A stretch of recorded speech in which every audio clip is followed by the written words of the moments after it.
Page 174 पे ही हमारा last paragraph रह गया था, ये although the armies of the sultans. तो अभी तक हमने देखा था कि ये जो अवेरिडू थे ये हार गए थे क्योंकि राम राया की जो वो थी आर्मी वो हार गई थी। तो फिर अराविडू ने ये सेक्शन ही छोड़ दिया था, विजयनगर छोड़ दिया था, और इसके बाद इन्होंने अपने सेंटर्स को फोकस कर लिया था पेनुकोंडा और उसके बाद चंद्रागिरी में, जो कि तिरुपति के पास है। और लेकिन एक्चुअली में ऐसा नहीं था कि आपका सुल्तान्स के इनसे दुश्मनी थी, विजयनगर की हमेशा से ही दुश्मनी बनी रही थी, ऐसा नहीं था। एक्चुअली में विजयनगर सुल्तान्स को सपोर्ट करता था, तो सुल्तान्स बदले में विजयनगर के जो राया थे उनको सपोर्ट करते थे। ये हमेशा से दुश्मनी कायम नहीं थी, और ऑल्दो इन दोनों के बीच में रिलीजियस डिफरेंसेस थे बट दुश्मनी नहीं थी। लेकिन कृष्णदेव राया ने जैसे कई बार मतलब इनको सपोर्ट भी किया। जब यावना किंगडम वहां पे स्टेब्लिश हो रही थी तो उन्होंने सुल्तान जो थे उधर के उनको हेल्प किया था ताकि वो पावर में आ जाएं, और यावना किंगडम स्टेब्लिश करवाई थी। सिमिलरली जो बीजापुर के सुल्तान थे उन्होंने भी फिर विजयनगर में जब ये सक्सेशन को लेके काफी ज्यादा लड़ाइयां चल रही थी तो उसमें हेल्प करने की कोशिश की थी, रिजॉल्व करने की कोशिश की थी। लेकिन जो विजयनगर के किंग्स थे उनकी स्टेबिलिटी को सुल्तान्स मेंटेन करवाते थे, और सुल्तान्स की जो स्टेबिलिटी थी वो विजयनगर सपोर्ट करता था। तो वाइसे वर्सा दोनों का काम चलता था। लेकिन जो राम राया की जो पॉलिसी रही, जिसने सुल्तान को प्ले ऑफ करने की कोशिश की, उनके साथ लड़ाई करने की कोशिश की, उनके साथ compete करने की कोशिश की और उनको दुश्मन बनाने की कोशिश की, एक सुल्तान और फिर दूसरे सुल्तान से लड़ाई करवाई। उस वजह से सारे सुल्तान मिलकर इकट्ठे हो गए और एक साथ होके राम रामाया को हरा दिया था, और फिर विजयनगर पूरा का पूरा खाली हो गया था। सो इनिशियली अगर देखें तो दोनों में कोई लड़ाई नहीं थी। ये बीजापुर में, सल्तनत में और विजयनगर में आपस में कोई लड़ाई नहीं थी। सारे तीन के तीनों आपस में एक दूसरे को हेल्प करते हुए रहते थे। लेकिन राम राया की गलत पॉलिसी की वजह से सुल्तान उनके खिलाफ हो गए थे और फिर सारे सुल्तान ने मिलकर अटैक कर दिया था और पूरा का पूरा विजयनगर खत्म हो गया। अब ये जो युवाना किंगडम अभी हमने बताया कि कृष्णदेव राया जो थे उन्होंने युवाना किंगडम को स्टेब्लिश करने में हेल्प की थी। तो युवाना इज अ संस्कृत वर्ड, और इसको क्यों यूज करते हैं? ग्रीक्स और दूसरे लोगों के लिए जो कि सब कॉन्टिनेंट में नॉर्थ वेस्ट की तरफ से आए थे, उनके लिए युवाना वर्ड यूज किया जाता है। Our next topic is the Rayas and the Nayakas. Rayas, जैसा कि अभी हमने पढ़ा था कि जो विजयनगर की रूल करने वाले लोग थे वो अपने आप को राया कहलवाना पसंद करते थे। सदर्न कॉन्टिनेंट में ये था, प्लेट्यू रीजन में जो किंग्स होते थे उनको राया कहा जाता था। तो विजयनगर की जो किंगडम थी उसमें भी किंग्स को राया कहा जाता था। जो उनके मिलिट्री चीफ्स होते थे उनको नायक कहा जाता था। अब एक्चुअली में तो रूल किंग ही करता था, लेकिन काफी सारी पावर एम्पायर की जो थी वो मिलिट्री चीफ्स के पास रहती थी, जो बेसिकली फोर्ट्स को कंट्रोल करते थे। आर्म सपोर्टर्स होते थे उनके पास, सारी आर्मी को कंट्रोल करने का काम करते थे, और ये एक जगह से दूसरी जगह घूमते थे। और काफी टाइम पर ऐसा होता था कि इनके साथ पीजेंट्स भी होते थे।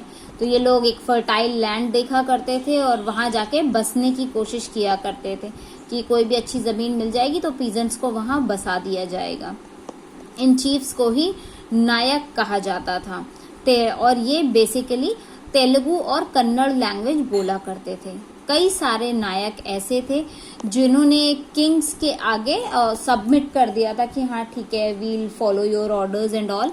बट कई लोग ऐसे थे जो नहीं कर रहे थे, रिबेलियस हो रहे थे, तो फिर उनको सबड्यू कर दिया जाता था मिलिट्री एक्शंस के थ्रू, उनको दबा दिया जाता था। फिर आता है द अमर नायक सिस्टम। ये एक मेजर पॉलिटिकल इनोवेशन था विजयनगर एम्पायर के अंदर। इसमें कई सारे फीचर्स थे सिस्टम के अंदर, जो कि इक्ता सिस्टम, जो दिल्ली सल्तनत की इक्ता सिस्टम थी, उससे इन्फ्लुएंस्ड थे। तो जो अमर नायक वाला कॉन्सेप्ट था या सिस्टम था, ये दिल्ली सल्तनत की इक्ता सिस्टम से इन्फ्लुएंस था। और इसके जो मिलिट्री कमांडर्स थे उनको टेरिटरीज दी गई थी, जिससे कि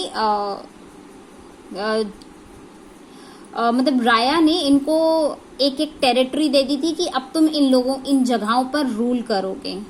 किंग हर जगह जाके रूल नहीं कर सकता था, तो वो मिलिट्री कमांडर्स को अपॉइंट कर देता था ओवर द एरियाज कि ये एरिया आप संभालोगे, ये एरिया आप संभालोगे।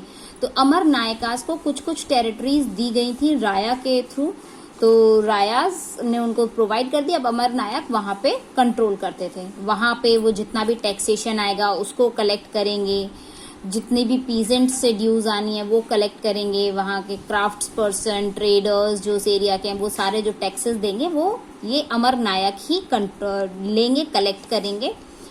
और उस रेवेन्यू जितना भी आएगा उसमें से वो कुछ पोर्शन अपने पर्सनल यूज के लिए रखेंगे, और जो उनके हॉर्सेज और एलिफेंट्स हैं उनके मेंटेनेंस के लिए कुछ अमाउंट वो रख लेंगे। और ये जो कंटिजेंट्स होते थे, जो कंटिजेंट्स बच जाते थे, वो विजयनगर किंग्स को दे दिया जाता था, रायास को प्रोवाइड कर दिया जाता था। कुछ पोर्शन किंग को भिजवाते थे, लेकिन ऐसा नहीं था कि सिर्फ भेज दिया। टैक्स कलेक्ट किया, सभी लोगों से टैक्स कलेक्ट किया, उसमें से कुछ पोर्शन अपने पर्सनल यूज के लिए रखा, कुछ हॉर्सेस के लिए, एलिफेंट्स के लिए रखा। तो इससे क्या फायदा होता था, जब कभी लड़ाई वड़ाई होती थी तो किंग्स को सपोर्ट मिल जाता था, उनके पास एक फाइटिंग फोर्स तैयार रहती थी। और इस फोर्स की वजह से उन्होंने पूरे सदर्न पेनिनसुला पे अपना कंट्रोल बना के रखा था रायाज ने। कुछ रेवेन्यू जो होता था उसका रेवेन्यू का पोर्शन वो टेम्पल्स और इरिगेशन में भी खर्च करते थे। फिर एनुअल बेसिस पे, सालाना, अमर नायक जो होते थे वो पर्सनली जाते थे किंग के सामने अपनी लॉयल्टी दिखाने, उनको गिफ्ट्स दिया करते थे रॉयल कोर्ट में जाके, और अपनी लॉयल्टी को शो किया करते थे। और किंग्स भी उनके ऊपर ये नहीं था कि हर समय प्रतिबंध लगाते रहते हो, रूल्स एंड रेगुलेशंस लगाते रहते हो। वो थोड़ा थोड़ा सा कंट्रोल रखते थे कि अभी कुछ टाइम इधर का नायक बनाया, फिर इधर से उठा के दूसरी जगह का दूसरी टेरिटरी उनको दे दी, तो उनको प्लेसेस भी उनकी चेंज करते रहते थे, जिससे कि किंग्स का भी कंट्रोल बना रहता था। अब 17वीं सेंचुरी में क्या हुआ, कई सारे जो नायक थे उन्होंने अपनी अपनी इंडिपेंडेंट किंगडम्स बना ली। यही रीजन था कि इंडिपेंडेंट किंगडम्स उनकी ना बन जाए, तो उनको स्विच करते रहते थे यहाँ से वहां कि अब यहाँ से उठो और उस जगह चले जाओ। लेकिन 17वीं सेंचुरी में क्या हुआ, इन नायक्स ने अपनी इंडिपेंडेंट किंगडम्स बना ली, और जिसकी वजह से जो सेंट्रल इंपीरियल स्ट्रक्चर था वो कोलैप्स कर गया। अमर एक संस्कृत वर्ड है जिसका मतलब होता है समारा।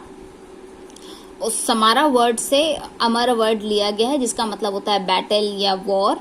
और पर्शियन टर्म अमीर का मतलब होता है हाई नोबल, जो हम जानते हैं अमर मतलब या तो अमीर होते हैं। इसके बाद हम डिटेल में पढ़ने जाएंगे जो हमारा थर्ड पॉइंट है, that is Vijayanagara, the capital and its एनवायरन्स।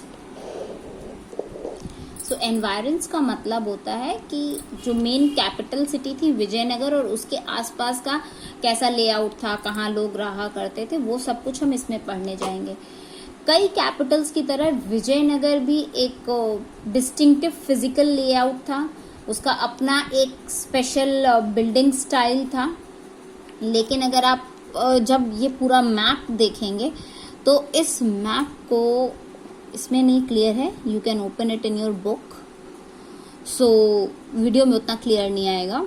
यहाँ पे आप देखिए तो सेक्रेड सेंटर है, यहाँ रॉयल सेंटर है, ये रॉयल सेंटर है, ये सेक्रेड सेंटर है, यहाँ पे अर्बन कोर है जहाँ पे अर्बन लोग रहा करते थे, यहाँ पे हम्पी है।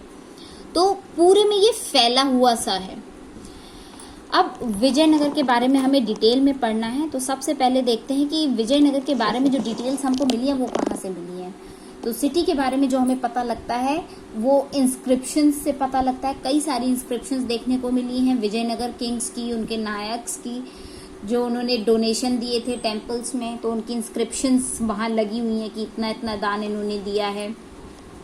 और कई सारे इम्पॉर्टेंट इवेंट्स पे जब वो दान दिया करते थे तो उनकी इंस्क्रिप्शंस भी वहाँ मेंशन्ड हैं। कई सारे ट्रैवलर्स थे जो इस सिटी में विजिट करते थे, जैसा कि हमने देखा कि कृष्णदेवराया के टाइम पे उन्होंने ट्रेडिंग को और फॉरेन ट्रेडर्स को बहुत ज़्यादा इम्पोर्टेंस दी थी। तो कई सारे ट्रेडर्स यहाँ आया करते थे, जब आते थे तो उन्होंने भी अपना टेक्सचुअल एविडेंस दिया है। तो इनमें जो नाम आता है वो आता है निकोल दे कॉन्टी, जो कि एक एम्बेसडर थे। निकोल दे कॉन्टी जो एक ट्रेडर थे, निकोल दे कॉन्टी एक ट्रेडर थे। अब्दुल रज़ाक ये एक एम्बेसडर थे जिनको पर्शियन रूलर ने भेजा था। पर्शियन रूलर ने यहाँ भेजा था कि जाके चेकआउट करके आओ, तो अब्दुल रज़ाक उनके एम्बेसडर थे। फिर एक मर्चेंट थे, उनका नाम था अफनासी निकितिन, ये रशिया से थे। और इन सारों ने 15th सेंचुरी में ये सिटी आके विजिट की थी।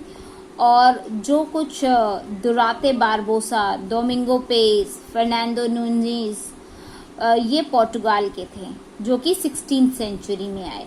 तो इन लोगों की चीज़ों से भी, जो टेक्स्ट थे उनसे भी काफ़ी कुछ विजयनगर के बारे में पता चलता है। अब अगर हम डोमिंगो पेस जो कि एक पोर्तुगाली थे, पोर्टुगीज थे, उनकी नज़र से अगर देखें तो ये उनका एक एक्सर्प्ट है जो उन्होंने विजयनगर के बारे में दिया है। इसकी heading is the sprawling city. Sprawling का मतलब होता है जो हैब्जर्ड वे में यहाँ वहाँ फैली है, कहीं पे हाथ पड़ा है, कहीं पे पैर पड़ा है, टेढ़े मेढ़े होके। तो वैसे सिटी के को एक्सप्लेन किया गया है इसमें कि size of this city I do not right here, कि उन्होंने बोला कि मैं इस सिटी का साइज तो यहाँ नहीं लिख सकता हूँ क्योंकि एक स्पॉट पे पूरी सिटी नहीं दिखाई देती। It was not at all organized city, but जैसे ही वो हिल चढ़े हैं तो वो एक हिल पे चढ़ जाते हैं तो major part of the city वो देख सकते थे, लेकिन फिर भी पूरी सिटी उनको नहीं देखने में मिलती थी क्योंकि ये कई रेंजेस ऑफ हिल के बीच में बसी हुई थी। मतलब कई पूरी रेंज थी हिल की, तो कहीं पे कुछ पोर्शन है, कहीं पे कुछ पोर्शन है, तो एक जगह खड़े होके पूरी सिटी नहीं देखी जाती थी, देखी जा सकती थी।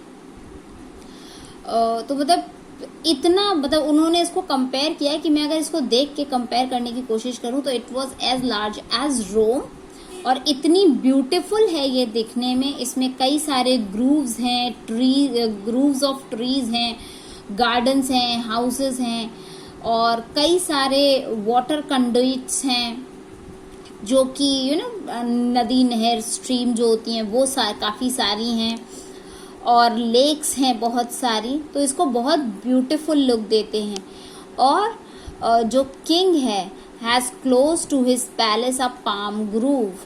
किंग के पैलेस के पास एक पाम ग्रोव है जहाँ पर बहुत सारे फ्रूट बियरिंग ट्रीज पाए जाते हैं। तो ये उन्होंने ऐसे एक्सप्लेन किया था। अब इसमें सबसे पहले, अब हम सिटी क्योंकि पढ़ने जा रहे हैं तो सिटी में हम सबसे पहले देखेंगे कि वाटर रिसोर्सेज कैसे थे। तो वाटर रिसोर्सेज की बात करें तो यहाँ का वाटर रिसोर्स सिस्टम बहुत अच्छा था क्योंकि नेचुरल बेसिन्स थे। एक तरफ तुंगभद्रा रिवर है, दूसरी तरफ कृष्णा रिवर है, तो water supply was very nice, very good amount of water. तो नेचुरल बेसिन अवेलेबल थे जो कि तुंगभद्रा रिवर की वजह से बन जाते थे, जो कि नॉर्थ ईस्ट डायरेक्शन में बह रही थी। जो तुंगभद्रा रिवर के आसपास का जो सराउंडिंग लैंडस्केप था वो बहुत ग्रेनाइट हिल्स वाला था, जिसकी वजह से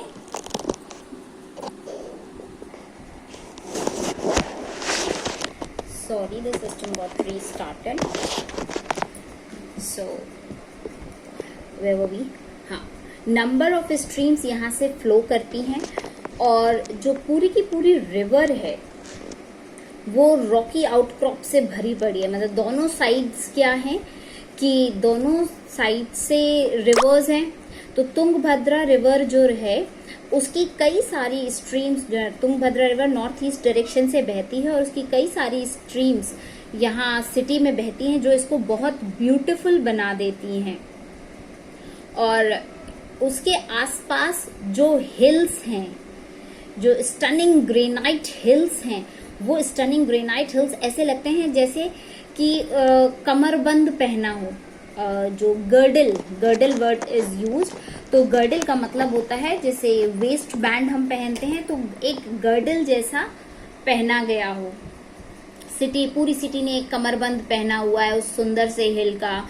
और कई सारी स्ट्रीम्स इन हिल्स से होती हुई नीचे बहती हैं, तो वो बहुत सुंदर लगती हैं। इनके जितने भी स्ट्रीम्स हैं उन पर उनके एम्बैंकमेंट्स बनाए गए हैं, जिससे कि बहुत अच्छा रिजर्वॉयर देखने को मिलता है अलग अलग साइजेस का। और ये मोस्ट एरिड जोन में है, मतलब सूखा प्रदेश ज्यादा है यहाँ पर, बारिश उतनी नहीं होती। ये मोस्ट एरिड जोन है उस पेनिनसुलर रीजन का। इंडिया जो पेनिनसुला है उस पेनिनसुलर रीजन का ये सबसे ज्यादा एरिड जोन है।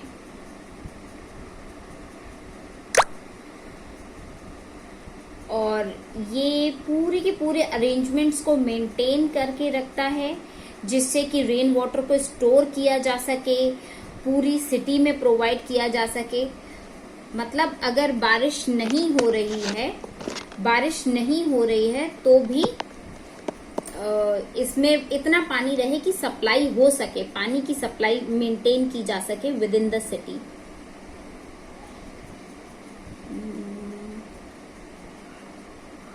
और इसी चीज को मेंटेन करने के लिए, वाटर रिजर्वॉयर्स को मेंटेन करने के लिए वाटर टैंक्स बनाए गए थे। और ये बहुत इम्पोर्टेंट वाटर टैंक्स थे उस टाइम के 15th सेंचुरी में जो बनाए गए थे, और इनको अब कमलापुरम टैंक कहा जाता है। और इन टैंक्स में वाटर इकट्ठा होता था और फिर इरिगेशन के लिए भेजा जाता था, और प्रॉपर चैनल के थ्रू भेजा जाता था। रॉयल सेंटर से प्रॉपर चैनल था जिससे ये भेजा जाता था आगे, ताकि इरिगेशन की कहीं कोई मुश्किल ना पड़े, पूरे साल इरिगेशन प्रॉपरली होता रहे। जो बहुत इम्पोर्टेंट एक वाटर टैंक है इस रीजन में देखने को मिलता है, दैट इज हिरिया कैनाल। और ये जो कैनाल है वो डैम से लेकर, जो तुंगभद्रा पे डैम बना है वहां से लेकर इरिगेशन के लिए आगे तक प्रोवाइड कराता है।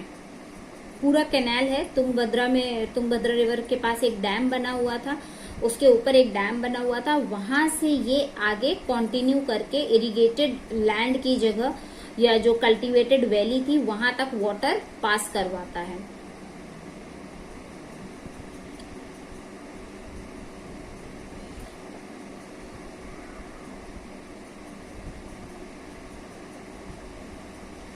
Sacred center from the urban core. This was apparently built by the kings of Sangma dynasty.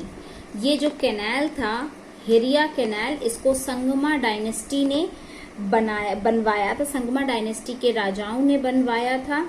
और ये अर्बन कोर और सेक्रेड सेंटर को आपस में डिवाइड करता है।